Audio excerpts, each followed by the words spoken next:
Wah, ternyata banyak nih yang respon positif soal postinganku yang satu ini nih.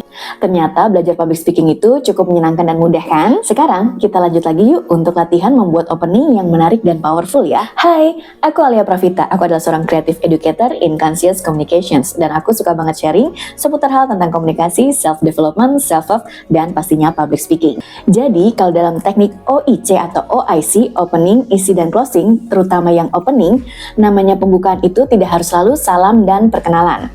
Salam dan perkenalan itu memang sudah umum, tetapi kalau misalnya kamu ingin membuatnya lebih menarik, powerful, dan audiens langsung auto nyimak, kamu bisa tambahkan yang namanya hook. Kenapa sih harus belajar untuk membuat opening yang powerful dan menarik? Karena supaya audiens itu bisa langsung auto nyimak, dan impressions orang atau audiens terhadap kita biasanya dimulai dari 7 detik pertama.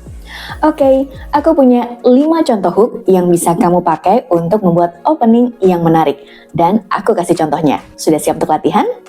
Hook yang pertama adalah pertanyaan.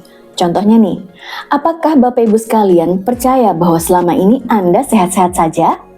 Atau contoh lainnya adalah, kamu pernah nggak sih merasa deg-degan waktu disuruh public speaking mendadak?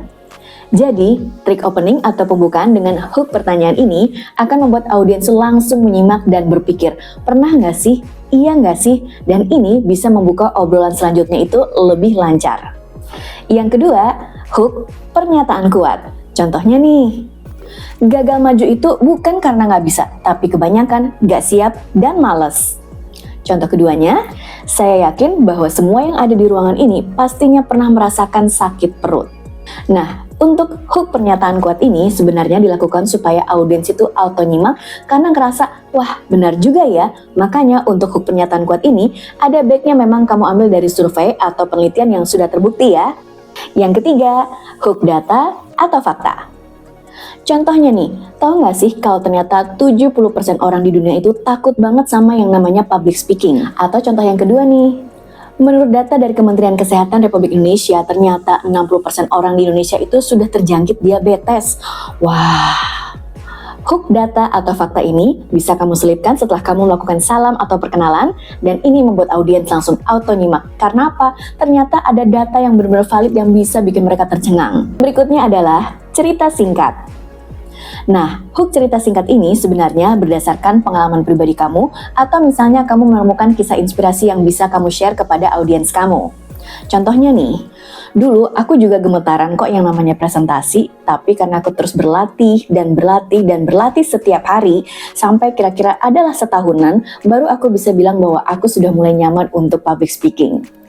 Nah, yang terakhir nih sebenarnya gimmick ini adalah gimmick yang lucu, yaitu hook pantun. Hook pantun ini sudah sering banget dipakai di acara apapun karena ini benar-benar bisa bikin audiens itu auto nyimak dan suasana semakin mencair. Contoh pantunnya bisa seperti ini.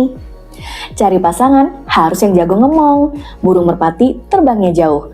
Kalau kamu pengen jago ngomong, yuk latih otak dan mulut kita supaya tangguh. Sekarang, kalau kamu siap dan berani, yuk kita latihan opening bareng.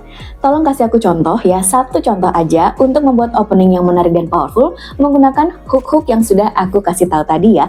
Ada pertanyaan, data, fakta, cerita, dan juga pantun. Tulis di kolom komentar ya. Kalau kamu masih mau untuk latihan public speaking yang simple dan juga menarik, jangan lupa untuk follow aku.